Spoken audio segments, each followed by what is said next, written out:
buenos días, ¿cómo estáis? Quiero daros la bienvenida a todos.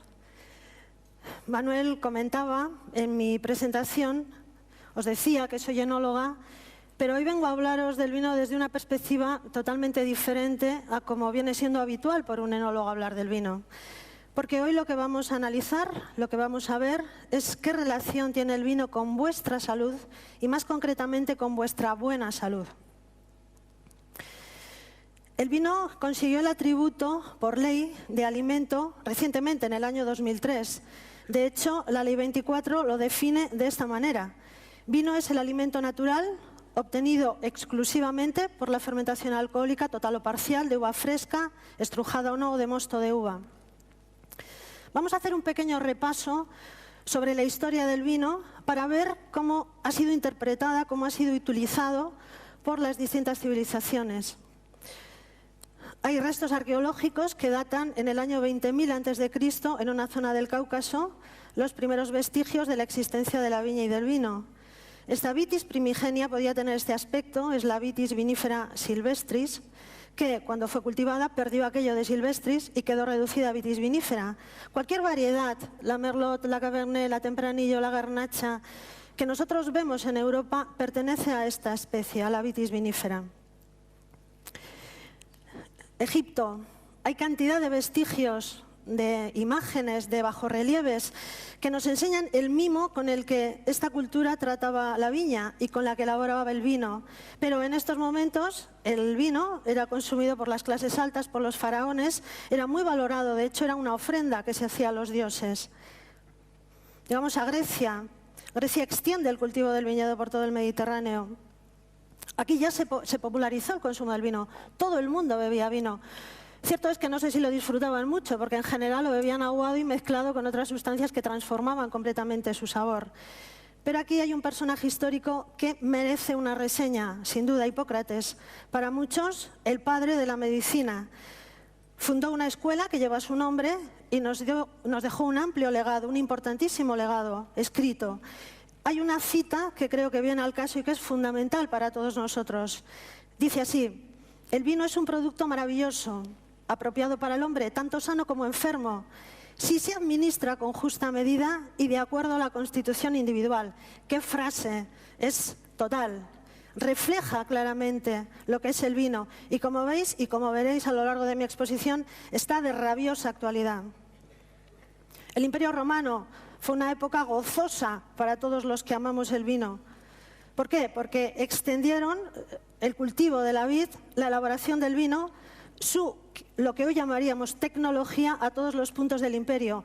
Hay muchísimas citas que ya indican que el vino era utilizado como remedio a muchos de los males físicos que aquejaban a la gente en ese momento, pero también a muchos males mentales. De hecho, he recogido que, digamos que disminuía la pérdida de memoria, era un tratamiento para la angustia, para la ansiedad, para la tristeza.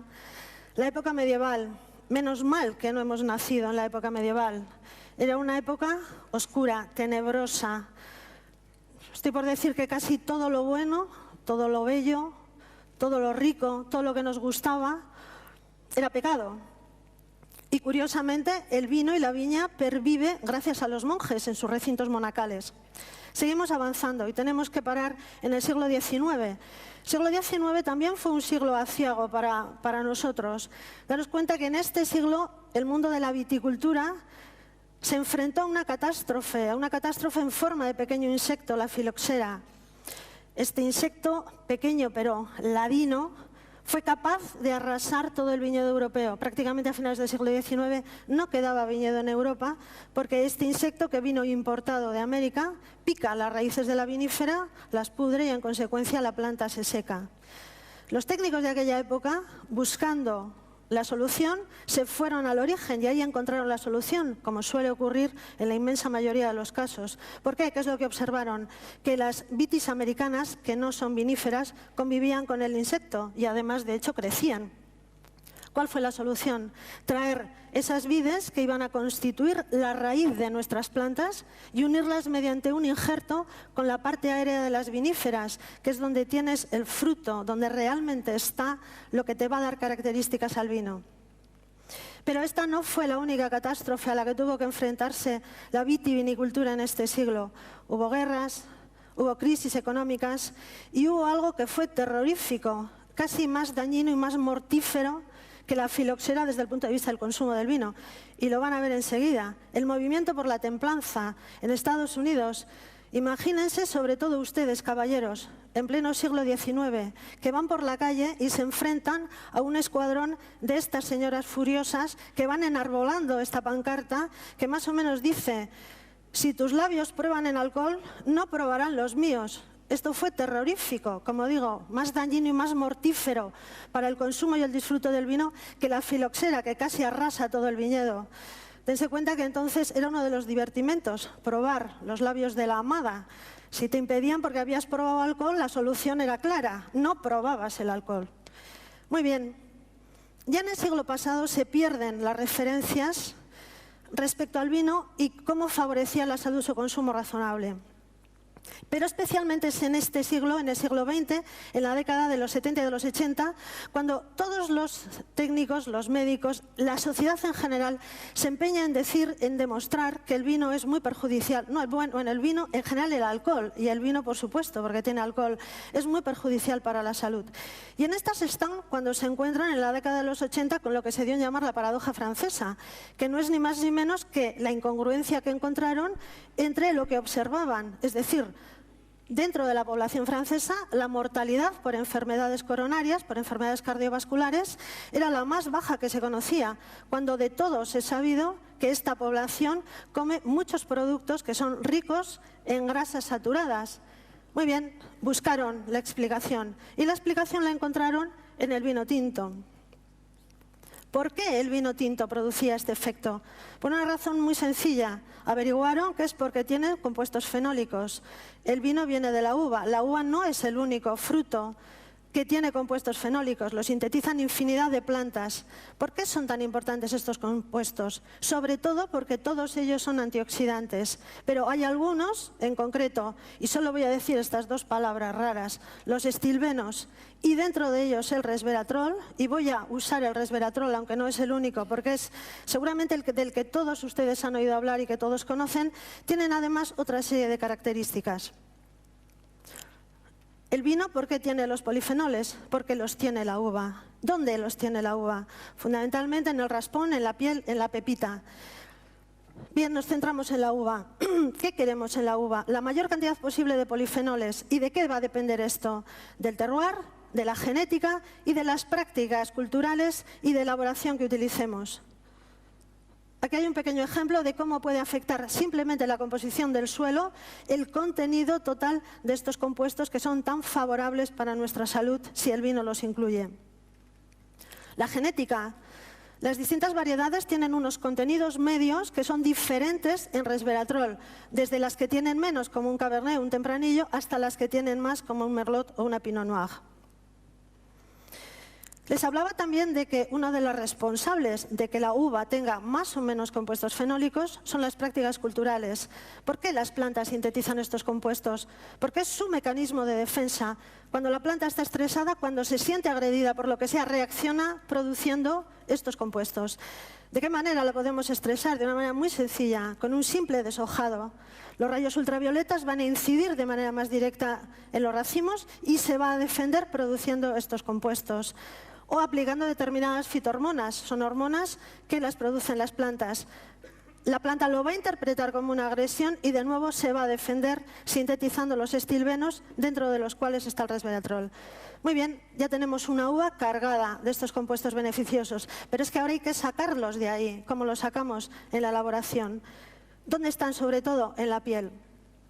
Por lo tanto, cuando elaboramos los vinos, todo aquello que contribuya a romper esas retículas donde están encerrados todos estos compuestos, todo aquello que contribuya a sacarlos de la piel va a concluir en un vino con mayor contenido en resveratrol. Todo lo que incida en los remontados, delestajes, maceración en el momento en que estamos elaborando el vino va a incidir positivamente en un mayor contenido del vino en estos compuestos. Muy bien, ya tenemos el vino. Y aquí se produce la pregunta de siempre. Retomamos aquella década de los 70, de los 80, incluso de los 90, en la que los médicos, todo el mundo, la sociedad, se estaba preguntando, bueno, el alcohol no es bueno para la salud, y buscando esto, empezaron a investigar.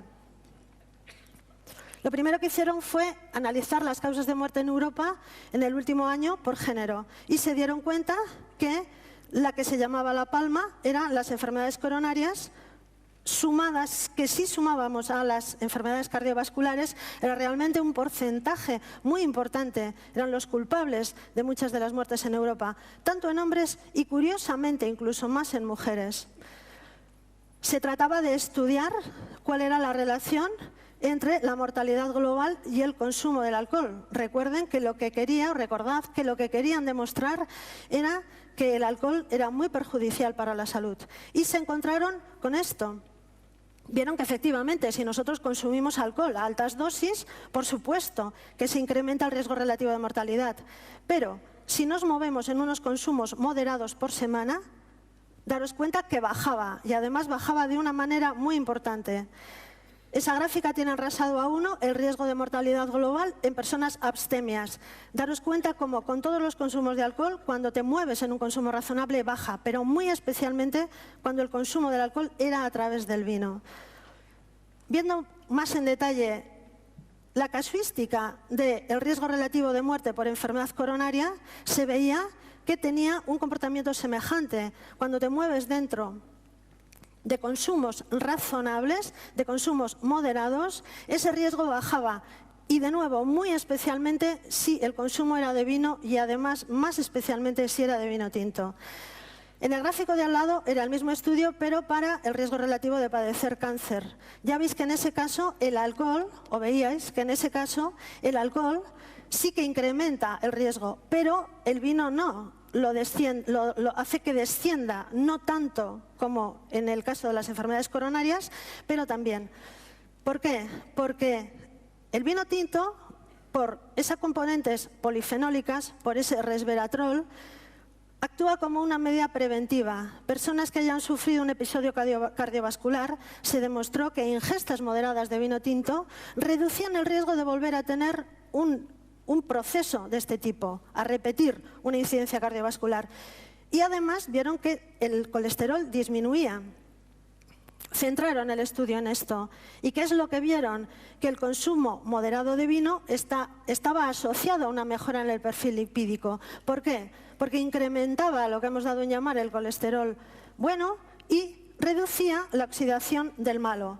Además, también vieron que el vino tinto disminuía muchos marcadores de inflamación cardiovascular en sangre. Con la hipertensión también lo estudiaron y ocurría un poco algo parecido. Es decir, si nosotros tenemos una ingesta moderada de vino tinto, lo que producimos indirectamente favorecemos la síntesis de óxido nítrico, que es un vasodilatador. Ni que decir tiene que si bebemos en exceso, nuestra tensión arterial va a subir, se va a disparar, va a ser perjudicial. Siempre estoy hablando de un consumo moderado. Luego veremos qué es lo que entendemos por consumo moderado. También se estudió el vino y la diabetes y se comprobó que en enfermos de diabetes el tratamiento con insulina recibió una mejor respuesta por parte del organismo porque mejoraba la sensibilidad de nuestro organismo a este fármaco. Vino y cáncer, lo comentábamos, los estilbenos, el resveratrol, además de ser antioxidantes, tienen una capacidad anticancerígena notable y de hecho ingestas moderadas de vino tinto pueden hacer que tengamos un menor riesgo de padecer ciertos tipos de cáncer como los que aparecen aquí. Alzheimer es, yo diría que uno de los azotes de nuestro siglo, es algo que nos preocupa enormemente. También se ha comprobado que tiene un efecto positivo en prevenir esta enfermedad que es demoledora. ¿Por qué? Porque inhibe la síntesis de una proteína que es responsable de la formación de placas amiloideas. No me he podido resistir a ponerles esta diapositiva. Sexo. Estamos siempre pensando en él, aunque nunca lo digamos. Se hizo un estudio, cierto es que aquí tengo que hacer una advertencia, pero la haré al final. Se hizo un estudio que demostraba una mejora en, vamos a decir, nuestra capacidad sexual, nuestro apetito sexual, la lubricación, la sexualidad en general. Pero esto hay que tomarlo con mucha precaución, con una precaución pero quizás esperanzadora. Porque la muestra sobre la que se hizo el ensayo era muy pequeña, evidentemente hay muy poca gente que se preste a hacer un ensayo clínico de estas características. La segunda razón, que era la más importante, se tenían que fiar de los comentarios y de las conclusiones que decía cada uno de los que estaban interviniendo en el ensayo, y también sabemos todos que todos mentimos en cuestión de sexo, y la tercera es que además tiene que estar apoyada por una serie de análisis clínicos. Pero bueno, los primeros resultados son esperanzadores. Eso sí, caballeros, no se asusten, porque no se ha demostrado que el vino tenga un efecto de estímulo en esos puntos del cerebro femenino que tienen que ver con las compras compulsivas, con ir a la joyería, con ir a la peluquería y con todas esas cuestiones. Bien, sería una insensatez no advertir, no hablar de los aspectos negativos que el consumo del vino tiene para la salud humana. Es totalmente contraproducente. No podemos beber alcohol en exceso, sea el tipo de alcohol que sea, porque sin ninguna duda nuestra salud se va a ver dañada, y además drásticamente dañada. No solo por esa lista de enfermedades que están ahí escritas, sino sobre todo por lo que venía escrito en la última línea, porque nuestra convivencia se va a ver alterada, porque la violencia se va a incrementar, porque nos va a volver antisociables. Los jóvenes, hasta que no lleguéis a edad adulta, el vino, el alcohol, cualquier tipo de alcohol, ni probarlo. Las mujeres embarazadas, ni probarlo. Cualquiera que tenga una patología que no pueda, que le impida beber vino, ni probarlo. No hay ni que plantearlo. Aquí tengo que echar mano a un dicho que es muy nuestro y que dice, lamentablemente, todo lo bueno o engorda o es pecado. Evidentemente creo que nadie nos puede decir que estamos pecando porque nos tomemos una copa de vino, pero desde luego vamos a engordar. Pero algo asumible por el placer que nos va a reportar el beberlo. Podemos hablar de que una copa de vino introduce en nuestro organismo unas 75 kilocalorías. Bueno, es lo que digo, es una cuestión de compensación, de que te compense. Yo creo que sí, que compensa. Las mujeres, ya estamos otra vez, somos las más vulnerables a los efectos tóxicos del alcohol. ¿Por qué? Porque nuestra masa corporal es más pequeña, porque tenemos una mayor proporción de grasa, porque tenemos oscilaciones del agua corporal precisamente por los ciclos menstruales, y además porque poseemos menor cantidad de enzima que metaboliza el alcohol. Es decir, como siempre, vamos listas.